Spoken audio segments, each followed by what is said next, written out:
Muito bem, quero convidar vocês a abrirem a Bíblia no Evangelho de Lucas. Evangelho de Lucas, capítulo de número 14.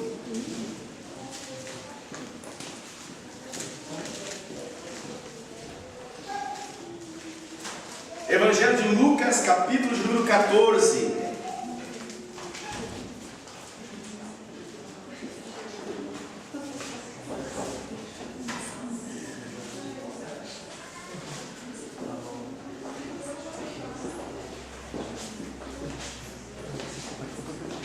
Amém, queridos? Vocês estão procurando? Tem Mateus, Marcos, depois vem Lucas, ok? Lucas, capítulo de número 14, nós vamos ler a partir do versículo 7. Então, Lucas 14, verso 7. Diz assim a palavra de Deus: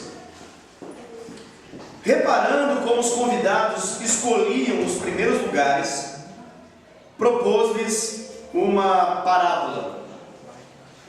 Quando por alguém fores convidado para um casamento, não procures o primeiro lugar, para não suceder que, havendo um convidado mais digno do que tu, vindo aquele que te convidou e também a ele, te diga: dá lugar para esse. Então irás envergonhado ocupar o último lugar. Pelo contrário, quando fores convidado, vai tomar o último lugar, para que quando vier o que te convidou, te diga: amigo, senta-te mais para cima. Ser-te-á isto uma honra diante de todos os demais convidados. Pois todo o que se exalta será humilhado, e o que se humilha será exaltado. Vamos repetir esse último versículo? Pois todo o que se exalta será humilhado, e o que se humilha será exaltado. Amém. Até aqui, queridos. Nós, nessa noite, vamos ministrar um tema chamado humildade. Amém? Então vamos falar a respeito de humildade. Eu creio que os nossos dias são os dias talvez mais desafiadores da história e no assunto humildade. Por quê? Porque talvez nunca antes, em toda a história da humanidade, nós humanos vivemos num tempo em que tudo é voltado para o homem. O ser humano está no centro de tudo. Tudo, de algum modo, é feito em função do ser humano. Tudo que se fabrica, tudo que se gera, tudo de algum modo visa o benefício de dar comodidade, satisfação para o ser humano. A gente chama isso de antropocentrismo. Já ouviu essa palavra? Não? Então se não ouviu, estou ouvindo agora. Nós vivemos uma sociedade antropocêntrica. O que significa isso? Antropo vem de um homem, humanidade. Cêntrico está falando de centro. Então, traduzindo, antropocentrismo significa uma sociedade que colocou o homem no centro de tudo. Então, tudo tem que cooperar para que o homem se dê bem. Tudo tem que cooperar, tudo gira em função do homem. E nessa sociedade, nesse mundo atual que nós vivemos, em que tudo gira para o homem, quando a gente fala assim, talvez você concorde e fala assim: é verdade, nós estamos numa sociedade que tudo gira para o homem. Mas quando eu falo homem, eu não estou falando um homem outro, eu estou falando o homem eu. E quando eu falo o homem, e você ouve isso, você precisa também entender que esse homem é você. Não é simplesmente que gira para o outro, que faz com que o outro seja simplesmente beneficiado com isso. Mas nós vivemos uma sociedade em que nós nos movemos, nós pensamos a vida, nossa maneira de compreender o mundo é uma maneira de pensar de que ao final de tudo tem que dar certo para nós. A gente tem que dar certo. Traduzindo o que eu acabei de falar, nós estamos falando de um negocinho chamado ego. Nós estamos numa sociedade egocentrada ou egocentrista, em que o centro está no eu. O que importa é eu ser feliz. O que importa é eu me dar bem. O que importa é eu ter sucesso nessa vida. E isso, queridos, é tão forte que talvez esteja tão enraizado, tão dentro da gente, que a gente nem perceba que isso é uma realidade. Mas a maioria de nós, infelizmente, até que Deus possa nos curar e mudar a nossa maneira de pensar, nós nos relacionamos com Deus também assim. Então nós passamos a exigir de Deus alguma coisa que Ele tenha para nos dar, porque entendemos que o que importa é que nós venhamos a dar certo. E obviamente Deus quer muito nos abençoar. Deus nos ama tanto que quer nos abençoar. Eu creio que você pode entender o que eu estou falando. Deus não é um Deus mau, Deus é um Deus bom. Ele quer muito nos abençoar. Ele trabalha por aqueles que nele esperam, Ele trabalha por aqueles que nele confiam. A gente sabe de tudo isso. O problema é quando eu me relaciono com Deus, não na perspectiva de que a vontade dele seja feita, e sim a minha seja feita. Não na perspectiva de que Ele seja glorificado, mas sim que eu seja glorificado. Não na perspectiva de que Ele seja o famoso, mas sim que eu seja o famoso, até mesmo usando Ele para poder ser famoso. E quando eu falo isso, nós estamos falando então do ego. E infelizmente, talvez é mais fácil de perceber no outro isso e dizer assim, é verdade, pastor, tem cristãos aí na nossa geração que vivem como se Deus fosse sempre atender os seus caprichos. Mas, infelizmente, não é só lá esse problema é aqui dentro, é aí dentro. Porque muitos de nós também, aqui no nosso arraial, no nosso contexto, ficamos muito entristecidos quando Deus não faz aquilo que nós esperamos. E nos achamos no direito de talvez não ser tão fiéis a Ele quanto deveríamos, porque Ele não foi tão bom para nós quanto gostaríamos.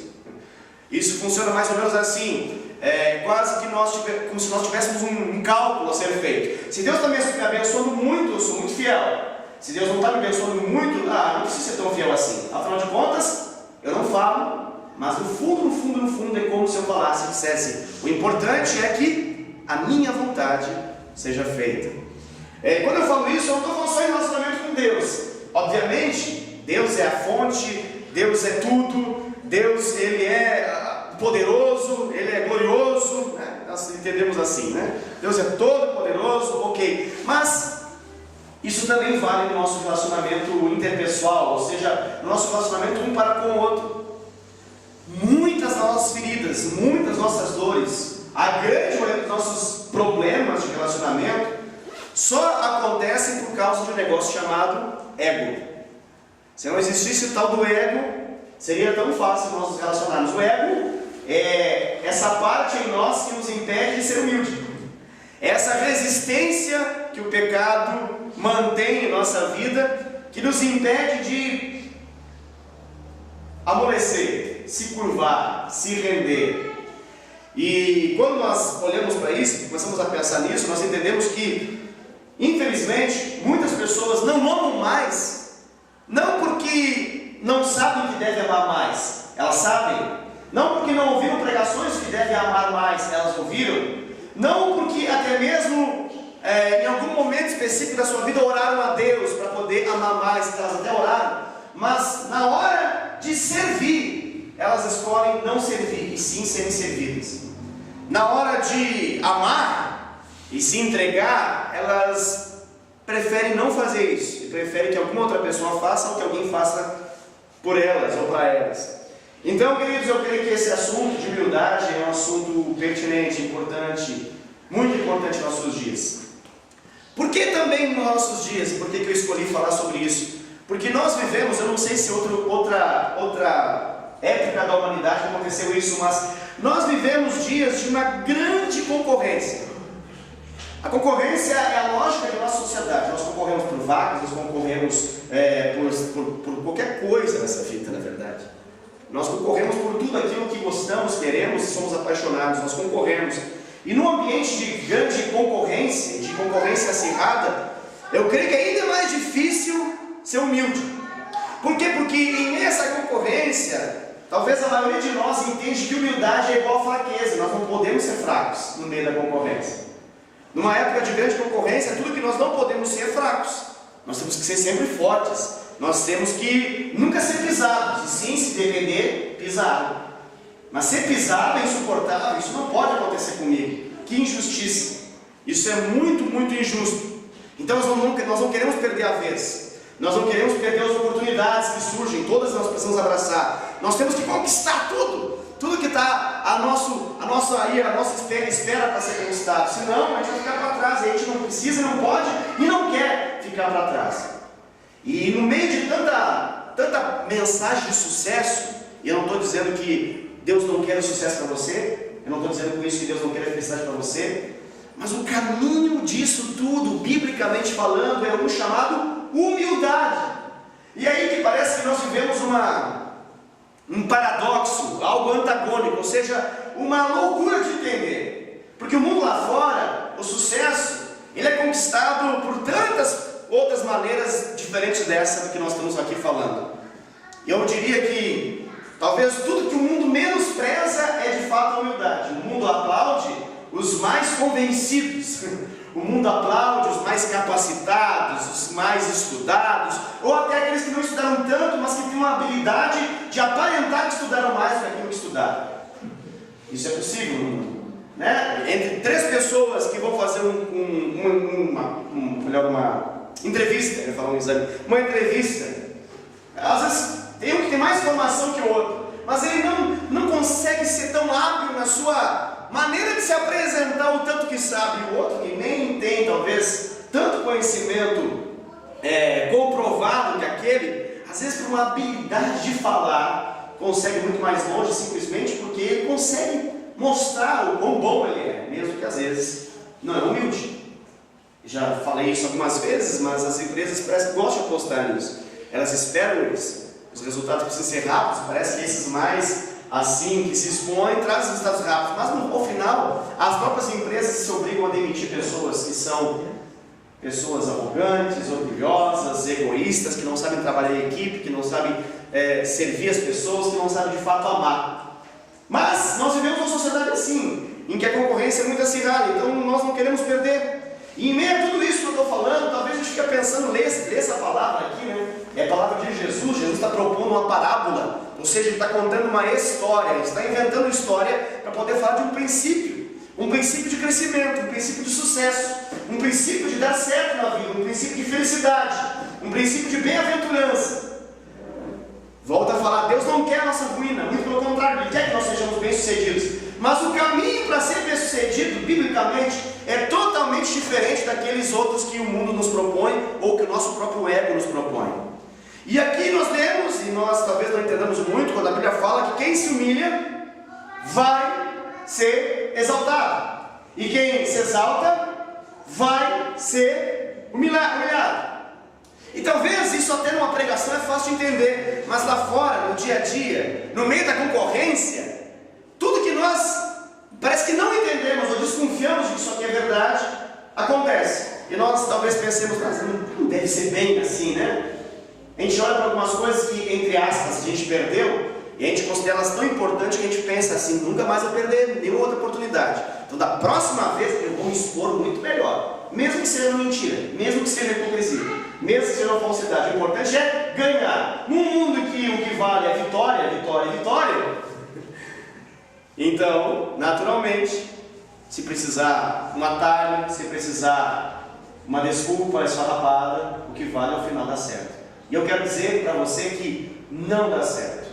Pode dar certo por um dia, pode dar certo por um mês, pode até dar certo por alguns anos, mas o final da obra nunca dá certo, porque o princípio bíblico é o princípio da vida. Esse livro aqui que você tem diante de você, a Bíblia Sagrada, talvez no seu iPad, no seu iPhone, talvez no seu tablet, celular, mas sendo Bíblia Sagrada, esse livro, ele é a base da vida, o manual da vida. E esse livro, que foi elaborado pelo Espírito Santo e foi escrito por homens, sim, esse livro, ele diz claramente, por meio da boca de Jesus, que aqueles que se humilham sempre serão exaltados, mas aqueles que se exaltam sempre serão humilhados.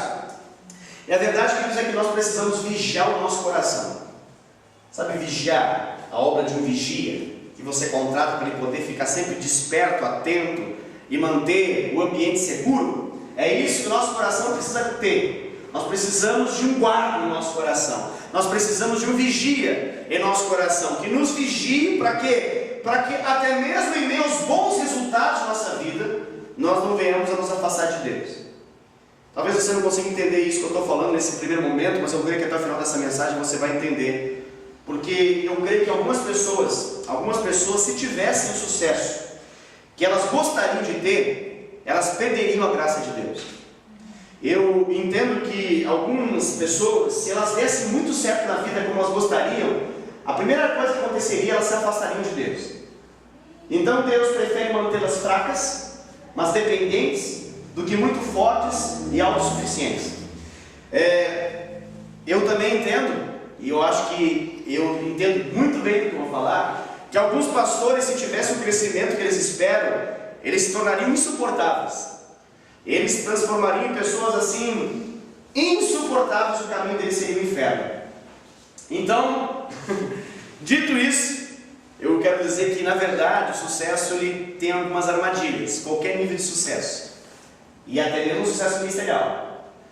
E por que eu falo isso? Porque o sucesso corrompe. Não necessariamente o sucesso corrompe, mas há um grande índice, uma probabilidade do sucesso corromper.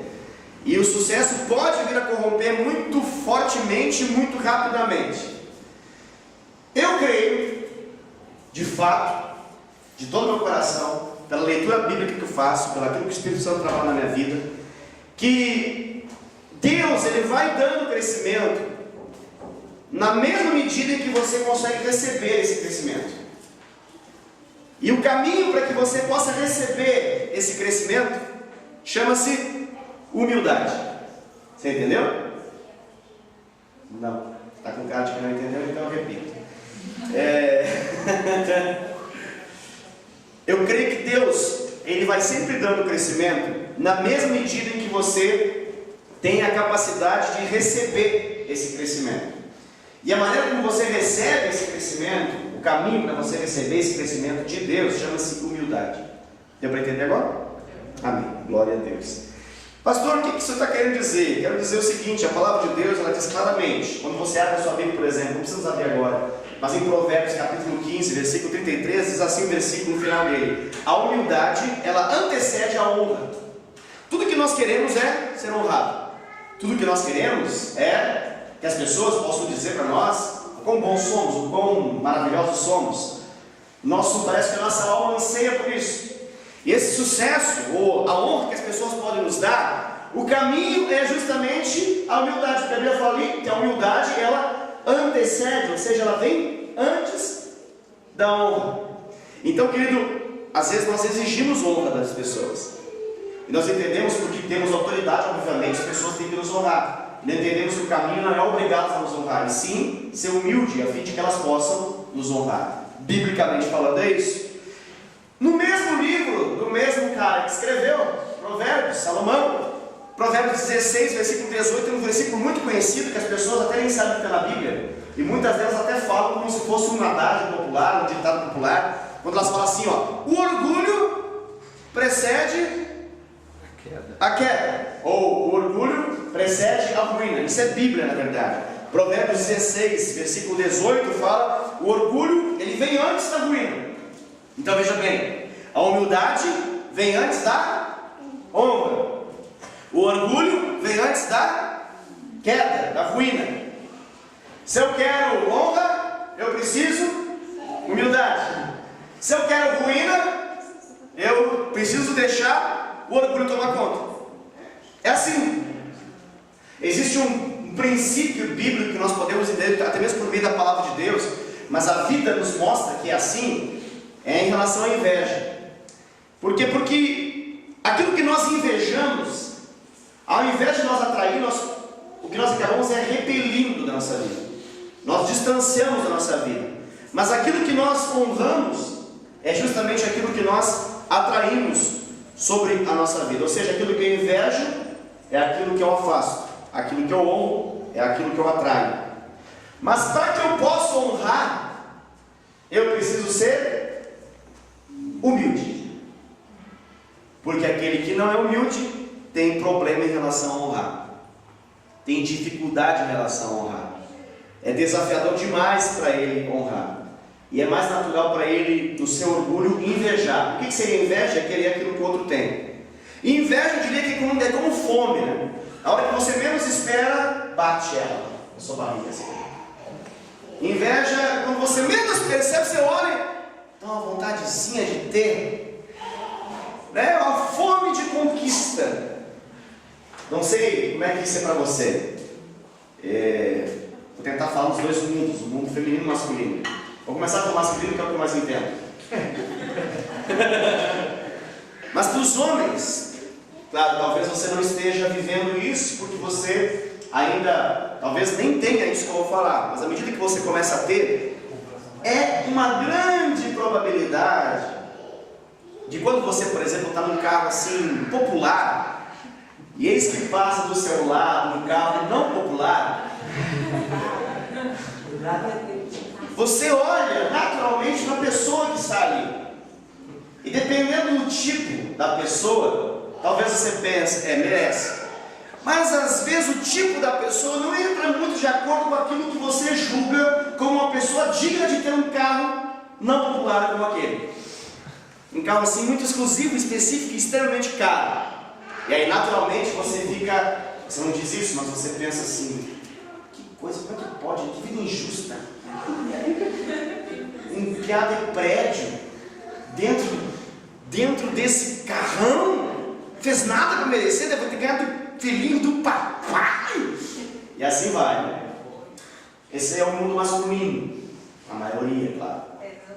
Não são todos, obviamente. Não. Tem gente mais tratada, graças a Deus. Mas no mundo feminino também acontece algumas coisas, né? Fala Deus. Fala também, né? Deus também fala com as mulheres, né? E existia um tempo que parece assim, que as pessoas entendiam que a mulher ela se veste para os homens, né? Para atrair olhares, seduzir. Mas assim, comprovadamente não. A maioria das mulheres não faz isso. Elas se vestem para a mulher mesmo. As mulheres, elas gostam de mostrar, através da sua beleza de roupas e tudo mais, isso é uma coisa das mulheres, tá? Não mulheres crentes, aleluia, graças a Deus, você é uma mulher tratada, já não vive isso. Mas as mulheres mundanas, elas são horríveis nesse sentido, queridos. São horríveis. Elas fazem isso, elas gostam de aparentar uma beleza extravagante que não necessariamente tem, porque é legal de algum modo incomodar o alheio. Quando você se veste para o outro, isso é um problema sério, porque isso demonstra o seu egocentrismo, que você está mais com vontade que os outros possam ver e falar uau, do que provavelmente você se veste para poder se sentir bem. Eu não estou falando que nós devemos nos vestir mal ou que nós devemos ter um carro popular para o resto da vida, por isso que eu estou querendo dizer. Não estou dizendo isso. Obviamente crescemos e temos condições de comprar coisas e não há nenhum problema com isso quando nós temos condição. O problema é quando tudo que nós fazemos é em função de mostrar para o outro, ou gerar uma inveja no outro, ou se mover em compra por causa de uma inveja que tivemos e não falamos para ninguém. Ficamos no secreto e pensamos, eu vou ter. Então, queridos, eu creio que, como eu disse para vocês, esse assunto ele é muito atual. Bastante atual. Vamos falar um pouquinho a respeito do orgulho. Talvez você pense assim, pastor, eu estou bem, eu sou humilde. Eu sou humilde. Eu orgulho da minha humildade, pastor. Sou humilde. Vamos ver. Sabe esse negócio de... Aqui a própria parábola propõe algumas coisas interessantes que o Senhor Jesus nos traz aqui, né? Sabe esse negócio de você olhar para os outros e pensar que você deveria estar na condição que ele está? Mais ou menos assim, ó. Vamos imaginar algumas coisas. Talvez você está sendo abençoado por essa mensagem. Vamos imaginar que você não estivesse sendo muito abençoado na sua perspectiva de análise de bênção. E você imaginasse o seguinte, assim, essa pregação não está boa. Aí você começa a pensar, mas se eu estivesse lá pregando, seria bem melhor.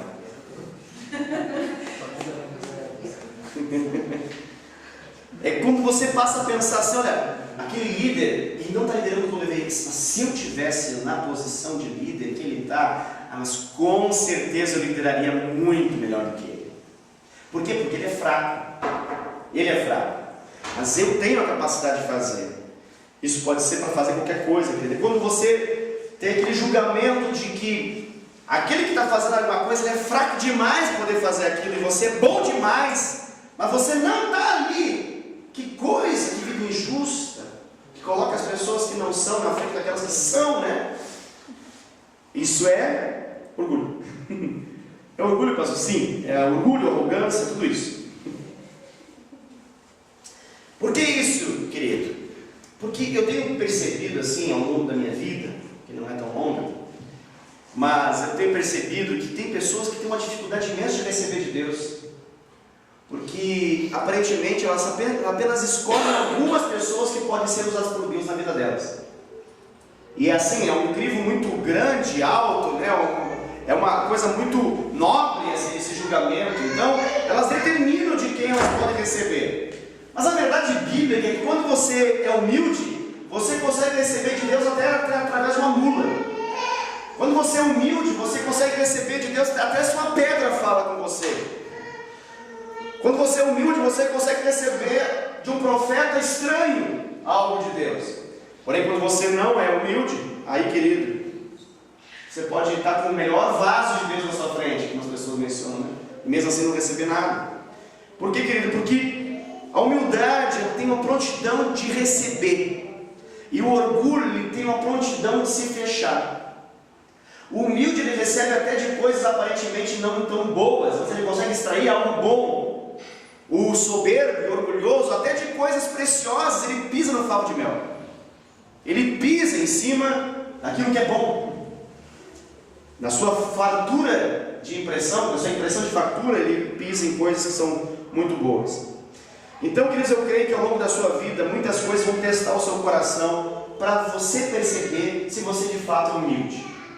Vamos a alguns exemplos. Aqui fala do assento, né? Primeiro assento. Eu não sei se você já teve alguma oportunidade de você ter um teste do quão humilde você é. Quando você estava assim, programado a sentar num lugar de importância. E aí chegou alguém e sentou nesse lugar de importância antes de você. Já te aconteceu isso? Alguma vez na vida? Isso pode ser uma coisa simples, por exemplo assim, abre-se o carro. E aí você espera que você vai sentar na frente do carro, e outra pessoa que você não acha que seja tão boa para sentar do lado do motorista importante, senta do lado do passageiro e você se obriga a ir para o banco de trás. Isso pode ser por um monte de outras situações, querido. É quando alguém se beneficia e quando você não se beneficia. Talvez para ficar um pouco mais claro, em relação à menção do seu nome em público. Sabe quando alguém está mencionando o nome, fala assim, por exemplo, a Jéssica é uma bênção, o Márcio é uma bênção, meu Deus, o Carlos, que bênção que é. E aí a pessoa fica esperando que fale dela e não fala. E aí fala da Thelma, e fala do Marilson. E aí você fica pensando, ele vai falar de mim, ele vai falar de mim, ele vai falar de mim e não fala de mim. Puxa, que sacanagem. Eu tão bom, fazendo tanto tempo, tão junto, tão próximo, tão leal, tão legal, tão amável, tão querido, tão honesto, tão gente boa, e ele não falou de mim. Falou de gente até que não merecia, falou de gente até que não é tão boa, falou de gente que não merece, e eu que merecia, não fui citado. Que sacanagem! Isso não é legal. Sim, não é legal, porque isso é falta de humildade. Sabe, querido, quando você está muito com vontade que o seu nome seja citado, é melhor que ele não seja citado. É tratamento de Deus o nome dessa prática de esquecimento sobrenatural e divino que Deus faz com as pessoas que deveriam citar o seu nome e não citam. Isso é um teste do seu coração. É um teste importante para que você possa perceber, porque senão a gente acha, não, eu estou maltratado, eu estou muito bravo, eu estou demais. Enquanto essa questão da humildade, eu sou humilde. E aí Deus bota umas situações assim que você fica,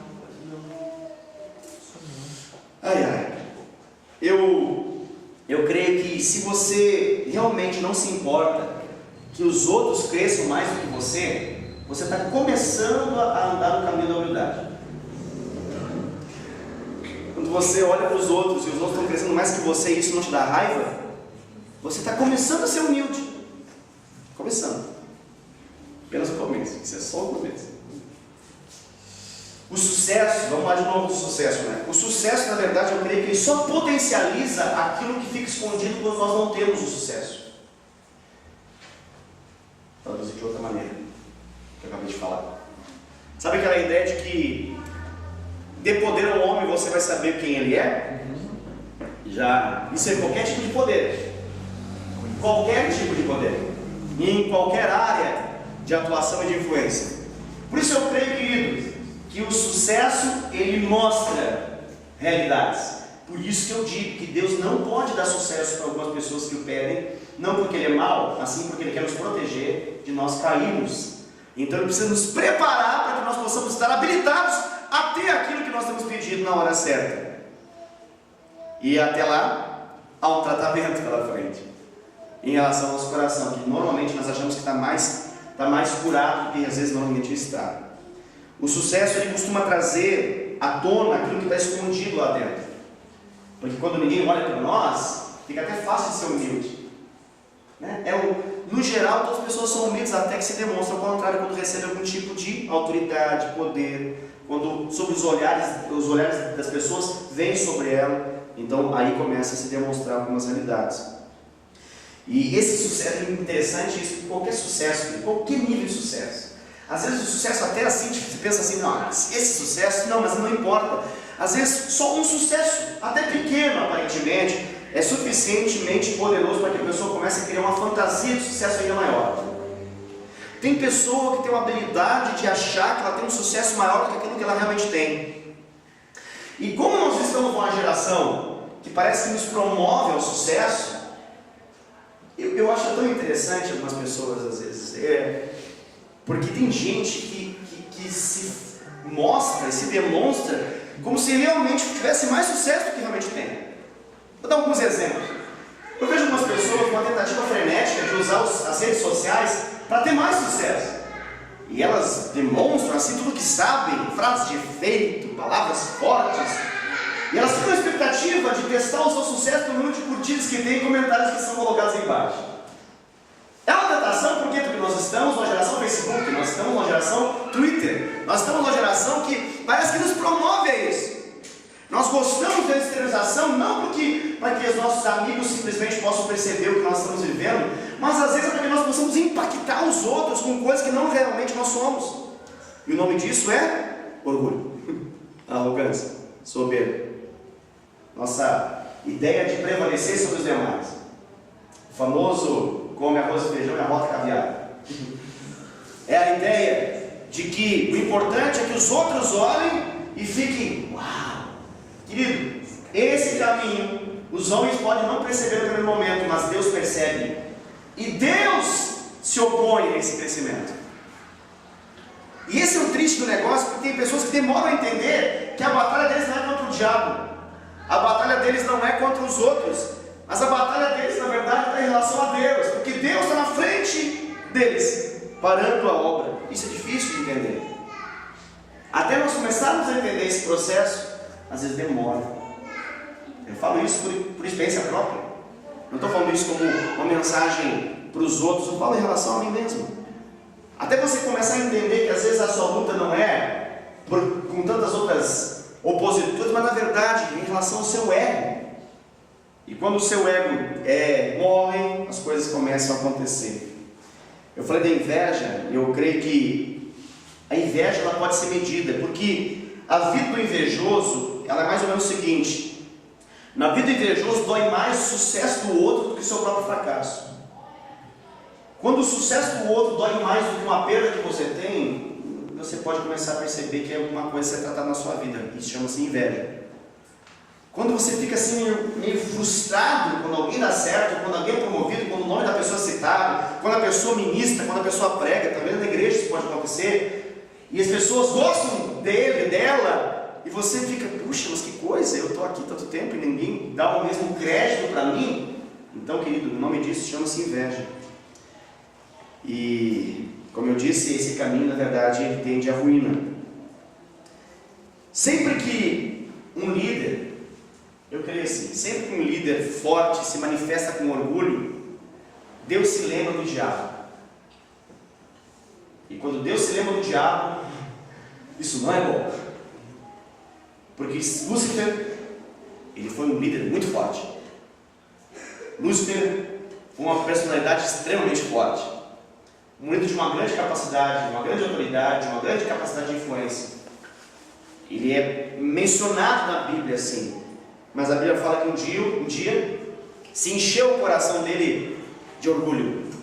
E ele, naturalmente, viveu a sua própria ruína, a sua própria queda.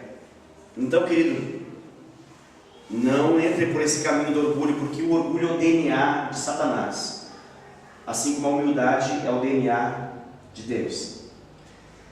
A base das nossas quedas, quando você vai analisar as quedas da vida de alguém, você vai constatar uma coisa: todas elas, no princípio, foi ego, independente da queda.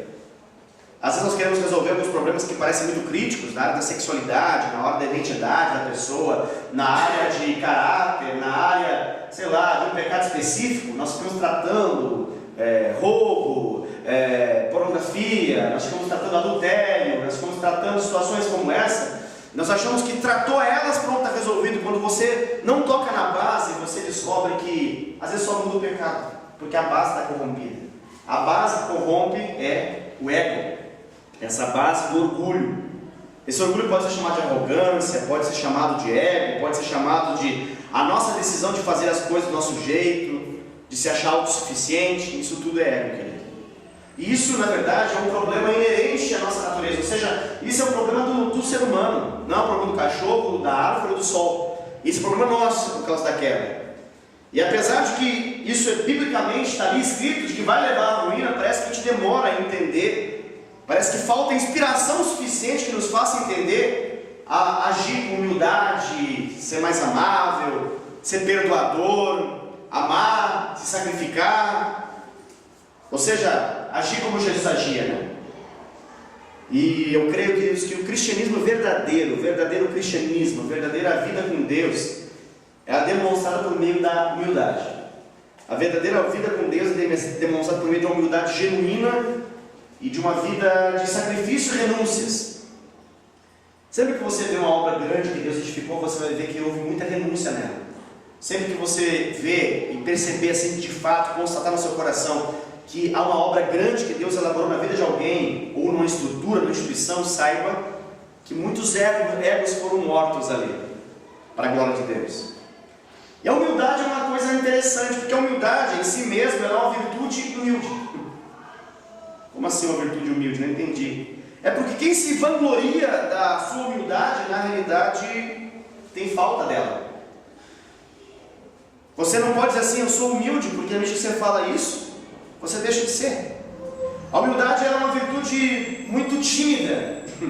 Ela é uma virtude tímida no seguinte sentido, porque à medida que você diz que você é humilde, você já desapareceu a humildade da sua vida. À medida que você pensa que você está humilde, você já deixou de ser. A humildade é uma coisa meio estranha, de você poder constatar, é melhor constatar pela vida dos outros, e não pela sua própria vida, porque quando você fica pensando muito na humildade, e o quão humilde você é, você pode até se achar uma coisa que na verdade você não é. Mas a humildade, eu creio que é entender que sem Deus, eu não sou nada. Se você de fato entende que sem Deus você não é nada, e que você é capaz de fazer as piores atrocidades da vida, as piores coisas da existência humana sem a graça de Deus, então você está começando a trilhar um caminho da humildade. O dia que você começa a achar que na verdade algumas coisas nunca podem vir sobre você, e que você está tão de pé que você não pode cair, você já perdeu a humildade. Mas enquanto você consegue reconhecer que você é totalmente dependente de Deus, dependente da graça do Senhor, de que sem Ele nada você pode, de que sem Ele nada você consegue, então você começou a trilhar um caminho de humildade. Eu creio que nós precisamos saber que tudo, absolutamente tudo que somos, tudo que temos e tudo que seremos, precisam vir de Deus e são de Deus na verdade. Quando você abre em Romanos 12, não precisa abrir agora, mas Paulo ele diz o seguinte, ele fala que nós não devemos pensar de si mesmos além do que convém pensar. Claro que quando ele fala isso, ele está dizendo que alguma coisa nós precisamos pensar em relação a nós mesmos. Só nós não podemos pensar além do que convém pensar, mas há algo que convém pensar de nós mesmos. O que eu quero dizer com isso? Tem pessoa que ela não é humilde, ela é uma falsa modéstia, na verdade. São pessoas do seguinte sentido, você fala assim, você é capaz, e ela fica insistindo, não, eu não sou capaz. Você fala, mas você é inteligente, ela fala, não, eu sou burra. Você fala o seguinte, mas você estudou, e ela estudou mesmo, ela fala, não, eu não estudei. Você fala assim, você conhece a África? E ela foi na África, já passou, ela fala, não, eu nunca fui na África. Isso não é humildade, isso é mentira, na verdade, falsidade. Isso não é um pensamento correto. Alguém que tem uma formação e fala, não tenho formação alguma, para impressionar as pessoas de quão humildes são. Isso não é humildade, porque isso na verdade é pensar de si mesmo algo que não convém. E a Bíblia fala que nós devemos pensar o que convém, algo que é verdade, algo que é verdadeiro. Então naquilo que realmente você faz, naquilo que você tem, não adianta tentar dizer que não tem e que não faz. O problema aqui do orgulho, da arrogância, é quando você não para naquilo que você tem, faz ou consegue, mas sim você extrapola, você vai além. Quando os seus comentários, eles tendem a ir além desse ponto. E quando você vai além desse ponto, lá mora a arrogância. Além desse ponto, lá naquele ponto mora a soberba. Lá naquele ponto é onde começa o caminho da ruína, da queda. Então, queridos, eu creio que a humildade, ela vem de um correto conhecimento de Deus. Eu não sei se existe uma possibilidade, eu creio que não há, biblicamente não há, de alguém dizer que conhece a Deus sem passar por uma humilhação, sem passar por um caminho de humildade. Eu creio que quanto mais de Deus você conhece, mais você conhece de si mesmo, mais você descobre que de Deus você precisa. Quanto mais de Deus você se aproxima, mais você descobre o quão afastado você está dele e o quão mais perto você precisa estar dele. É uma coisa aparentemente estranha e contraditória, mas quanto mais verdade você descobre, mais você descobre que você precisa continuar a descobrir. Deus é uma fonte inesgotável e você não tem como se saciar. E não tem como você dizer, não, até aqui basta, agora é suficientemente bom para que eu possa ser humilde. Porque não tem como você dizer isso. Até no próprio conhecimento você pode se orgulhar. Lembra que o apóstolo Paulo pediu para Deus para poder tirar o espinho da carne que ele tinha?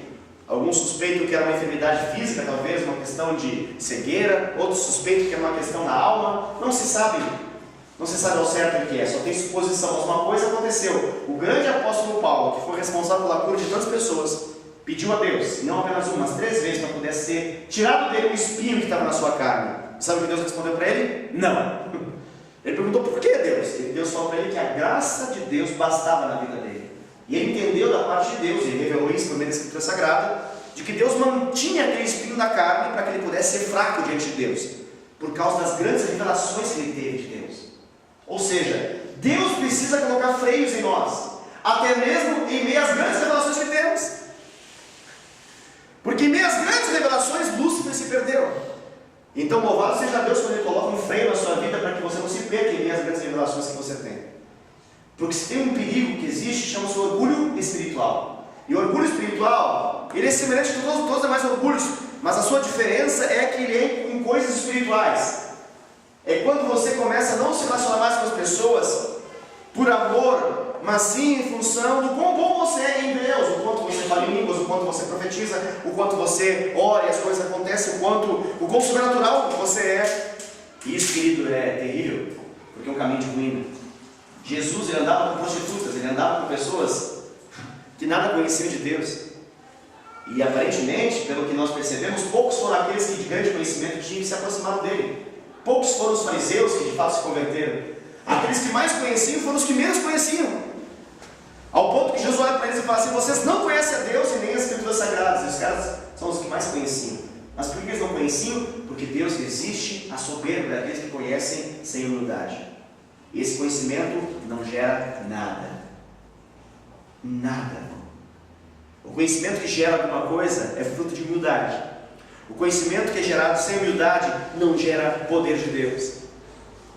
Paulo entendia isso tanto que ele fala para as pessoas, eu não fui até vocês na base do poder que eu tenho, na base da persuasão que eu tenho, na base do convencimento humano que eu tenho, na didática, na capacidade oratória que eu tenho. Eu não fui até vocês com isso tudo, mas eu fui na base do poder de Deus. E para poder o poder de Deus fluir na vida deles, sabe o que tem que fazer? Se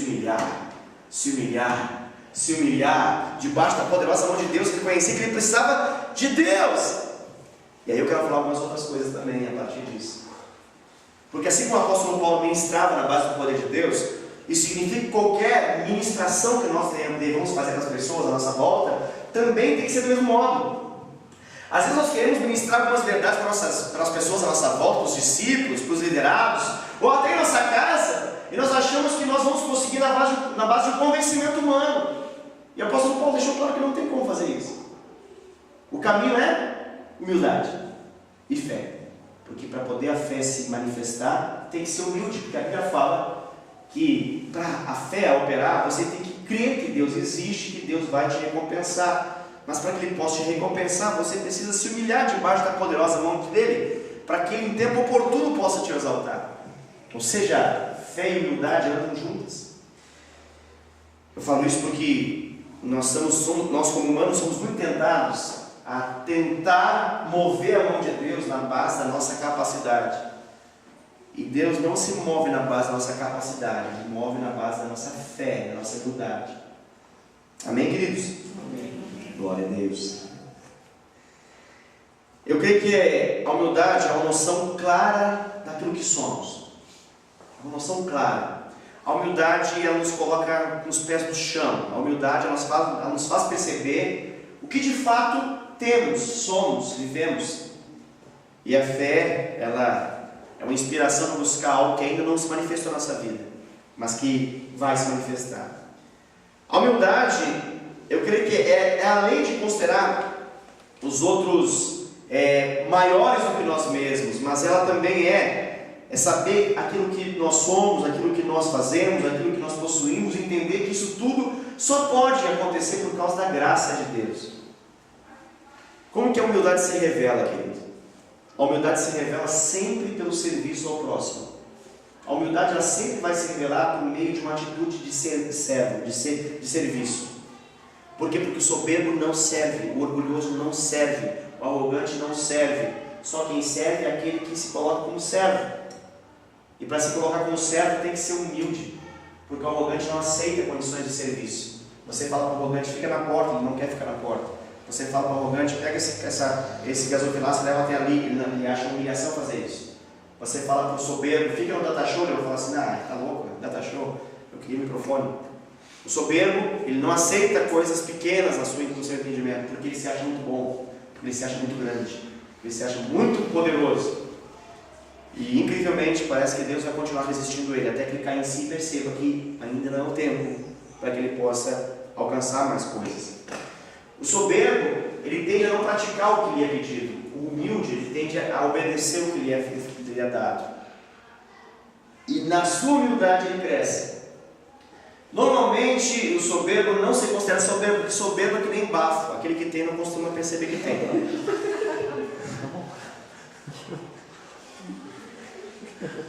Os outros têm que avisar. E detalhe, que quando avisa, o soberbo não gosta. Fica bravo. Fala assim, mas puxa, por que vocês estão fazendo isso comigo? Aí tem senso de perseguição. Por que vocês falam assim tão duramente comigo e não falam com os outros assim? Por quê? Meu Deus, que coisa! Por quê? Porque ele está no orgulho, está dominado e cego pelo orgulho. O humilde, ele tem a tendência de reconhecer, até na palavra dura, ele consegue reconhecer verdades embutidas nela. Porque ele é humilde. É difícil brigar com o humilde, porque o humilde não quer brigar. É tão fácil brigar com o orgulhoso, ele está pronto para a guerra.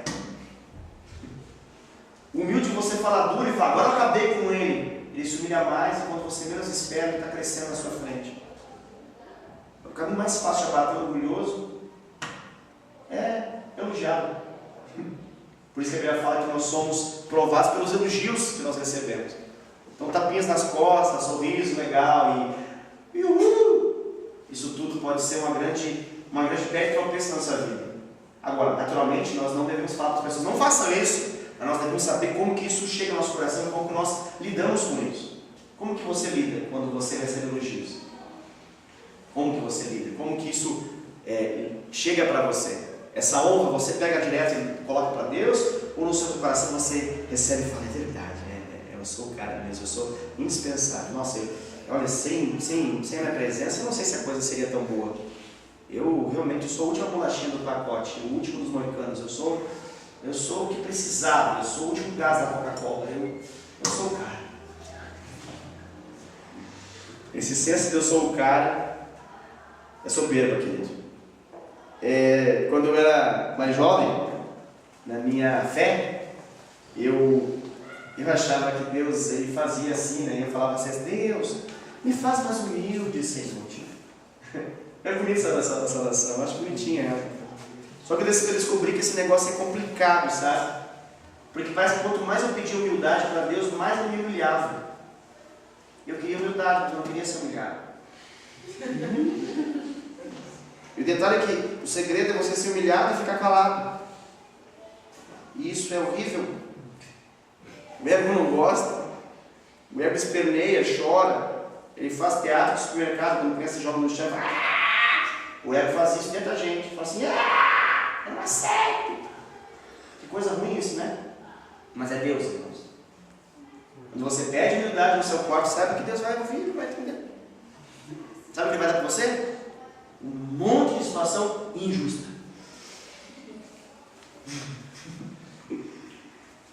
Bem-vindo às injustiças, ó humildes.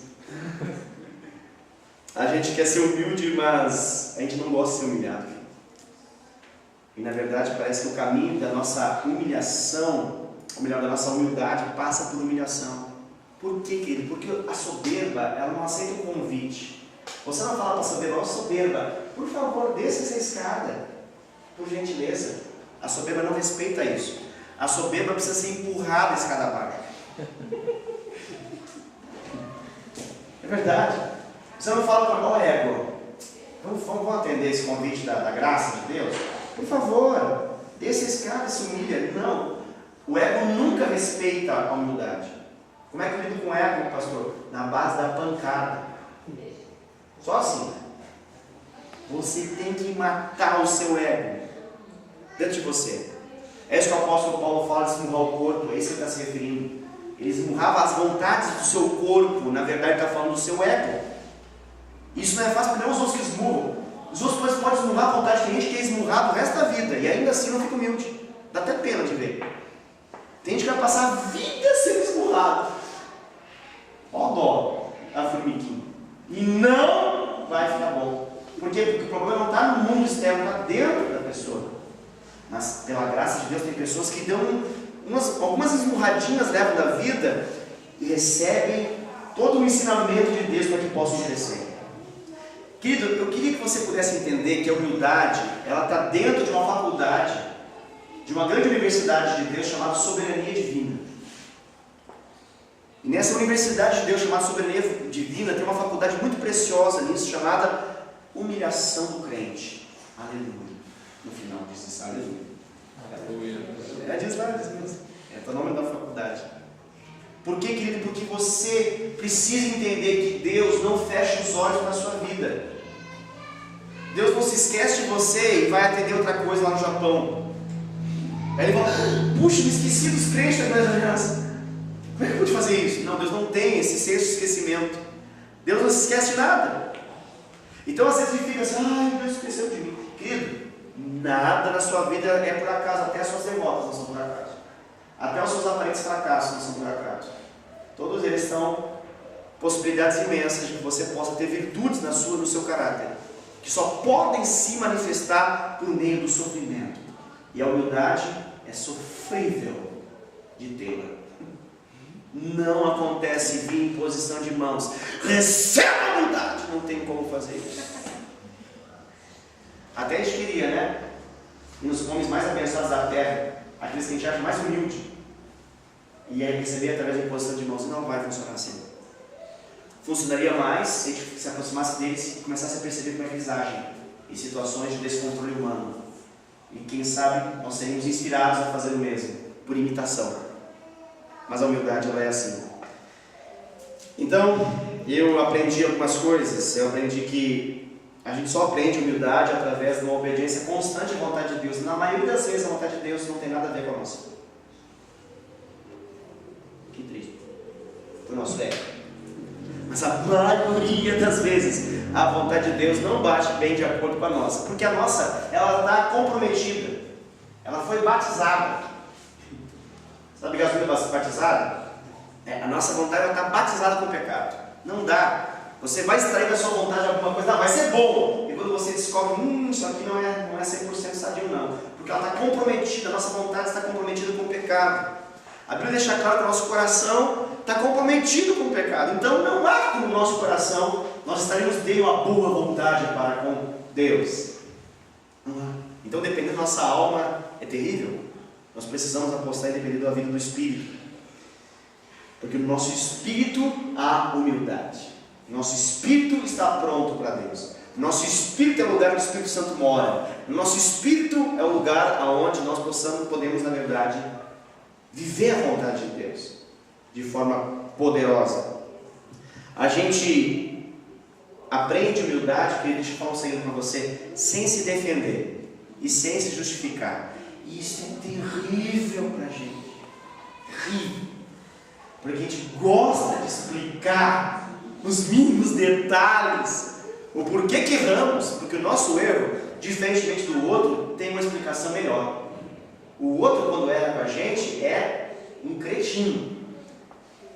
Mas nós, quando erramos, nós somos um crentinho. O outro erra, é grave. Quando nós erramos, mas tem que entender que a situação me levou a fazer tal coisa. Então quebremos essa lógica, porque isso é uma lógica do orgulho. O humilde, ele prontamente reconhece seu erro. O humilde, ele se volta para a vontade de Deus, mesmo que doa e dói. Então, eventualmente você vai ouvir algumas pessoas fazendo comentário assim, aquela pessoa lá é muito humilde. Ou até a pessoa fala assim, não, eu sou muito humilde. E as pessoas confundem muito essa humildade, porque na verdade, muitas humildades que as pessoas falam não são humildades, mas são na verdade um orgulho de compensação para falta de recurso que elas tiveram, ou seja, pobreza mesmo. Aí por isso que surgiu essa expressão assim, não, porque as pessoas são muito humildes. Já ouviu essa expressão? Você vai numa favela, você vai numa periferia, você vai num bairro pobre, você vai numa comunidade carioca e você fala, lá tem pessoas humildes. Querido, não necessariamente. Tem pobre orgulhoso que dói. Porque pobreza não é igual a humildade. Tem pobre que se orgulha da sua humildade, mas na verdade é orgulhoso. Humildade e pobreza não é a mesma coisa. Eu digo uma coisa para vocês. A pobreza ela não gera humildade, mas na verdade ela proporciona um ambiente perfeito para que a gente possa ser humilde. Infelizmente nem todo mundo percebe isso. É verdade, eu creio nisso. Por quê? Porque no meio de muitos holofotes, muitas glórias, muitas coisas, muitas possibilidades, é mais difícil a humildade se manifestar. Mas no meio da falta de recurso é mais fácil, mas infelizmente não necessariamente assim acontece. E você vai perceber que tem muita gente que pode ter falta de recurso, pobreza até mesmo, mas não necessariamente é humilde. Qual que é o modelo? O modelo bíblico é Jesus. Jesus, ele é manso e humilde. E nós devemos aprender com ele. Jesus, na verdade, querido, eu creio que é um paradoxo para a gente, ou seja, é uma aparente contradição para nós. Porque nós ficamos pensando assim, como que Deus, com todo o poder que tem, pode ao mesmo tempo ser humilde? Porque nosso mundo pecaminoso, o poder não funciona bem com humildade. Mas para Deus, ser todo poderoso e ao mesmo tempo ser humilde, funciona muito bem. A verdade é que Deus ele veio à Terra, e Ele não veio no fogo, não veio no redemoinho, mas o Criador de todas as coisas, Ele se manifestou se encolhendo. Ele se encolheu além da imaginação. Se encolheu tanto que se transformou num óvulo fertilizado dentro da barriga de uma mulher. E para nós isso é loucura. E depois desse óvulo fertilizado, ele começou a se multiplicar em múltiplas, inúmeras células. Mitoses e mais mitoses passaram a acontecer, bilhões de outras células surgiram. Ele veio virar um feto, mais tarde, depois de 9 meses, depois desse tempo na barriga de Maria, ele veio se manifestar para que todo mundo pudesse perceber. E quando ele nasce, nós entendemos de fato a realidade da humildade, pois um tempo antes ele estava cercado de anjos, e agora ele nasce, ele está cercado de animais, ele nasce dentro de um estábulo. Uma coisa louca de entender isso, dentro de uma manjedoura, num estábulo, entre animais. Esse é o lugar onde o Criador dos homens se transformou em homem. Que loucura! E eu queria que você pudesse pensar um pouquinho, porque a Bíblia fala que nós devemos ter o mesmo pensamento e o mesmo sentimento que Cristo Jesus teve. Então, entenda que o segredo é ser como Jesus. Pense por um pouco distante tempo o quanto a humildade precisou para que Jesus de fato pudesse descer na sua glória e poder estar conosco. Nós não estamos falando de um Deus qualquer, nós estamos falando de um Deus eterno, do Deus vivo, que jamais poderia experimentar a morte sem se transformar num corpo mortal. Foi isso que ele fez. Ele se tornou um corpo mortal para poder se identificar conosco. E ele veio assumir o nosso lugar naquela cruz. Ele se rebaixou a nossa posição.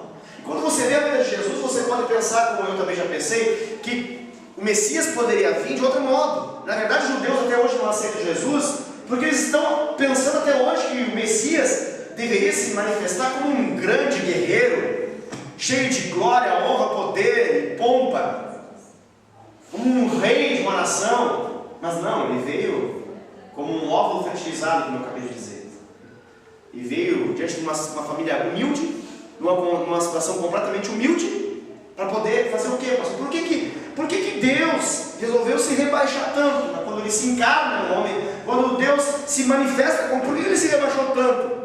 Eu creio que é para que nós pudéssemos saber que ninguém, absolutamente ninguém pode ficar fora da graça de Deus.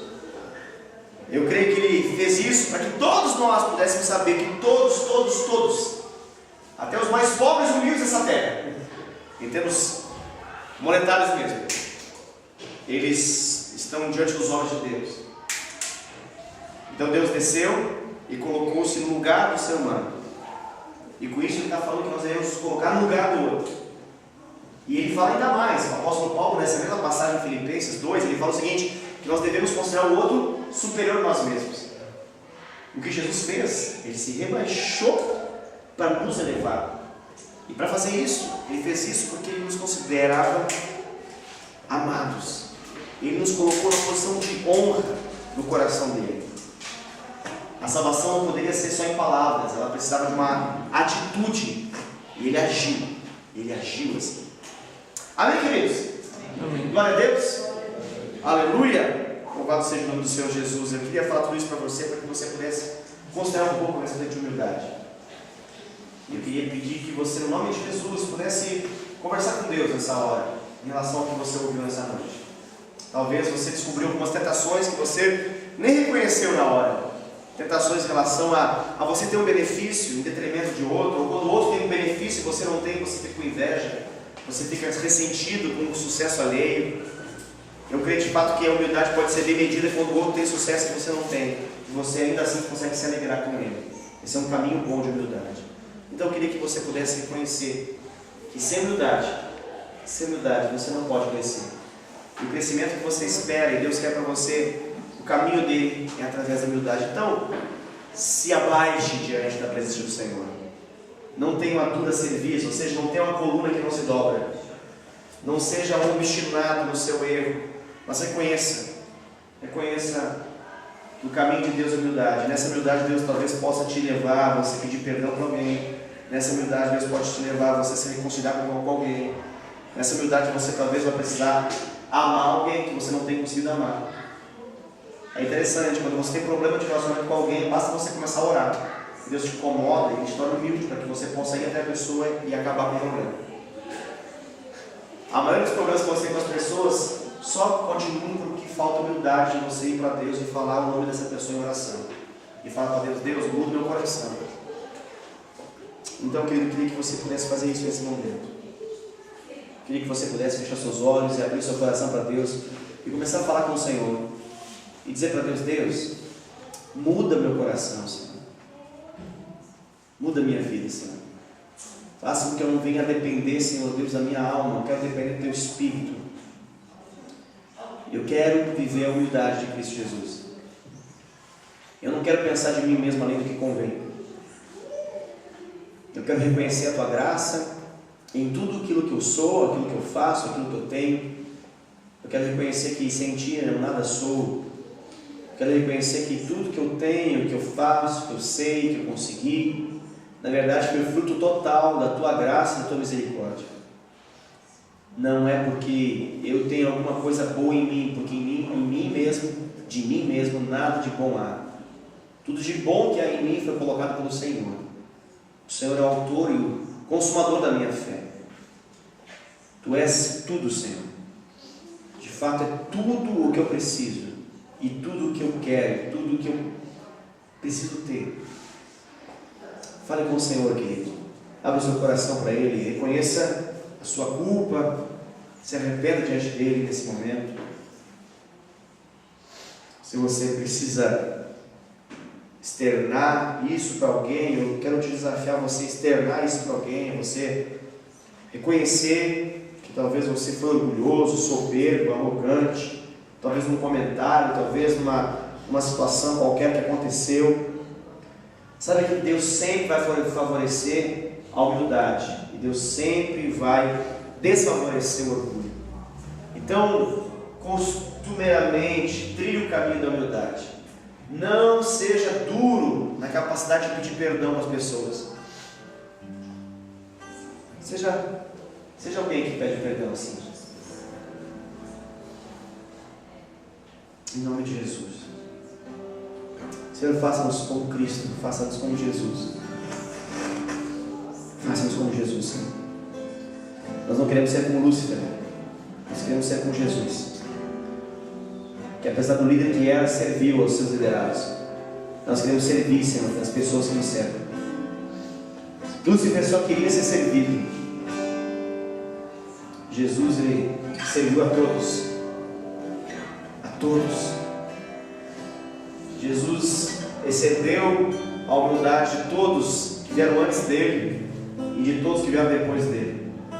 Eu creio que antes de Jesus não se entendia muito bem o que significa humildade, mas depois de Jesus você começou a entender o que significa humildade.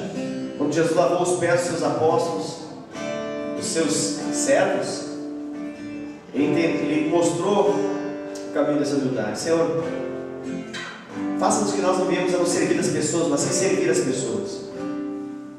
Em nome de Jesus, Pai.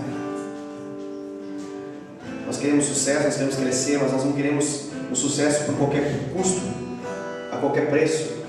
Porque nós temos entendido nessa noite que o sucesso é uma consequência da humildade, porque a humildade ela antecede a honra, ela precede a honra.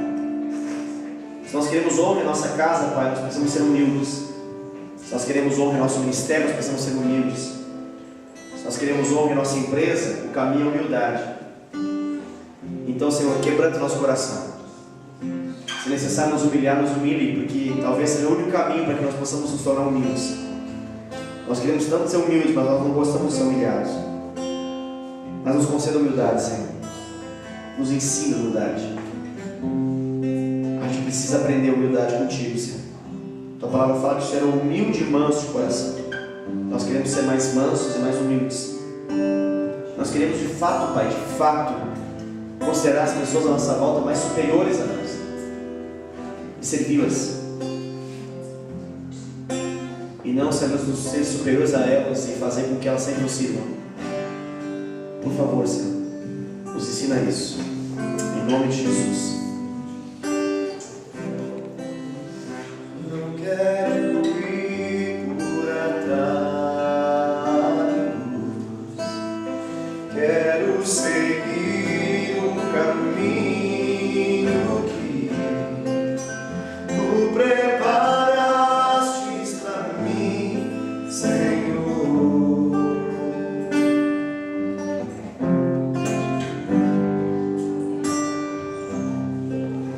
Quero agradar o teu coração, te obedecer é sempre o meu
Senhor, nós crucificamos o nosso ego, Senhor. Nós declaramos morte sobre o nosso ego, Senhor. Nós crucificamos a nossa vontade, nós crucificamos, Senhor, uma vontade contrária à tua.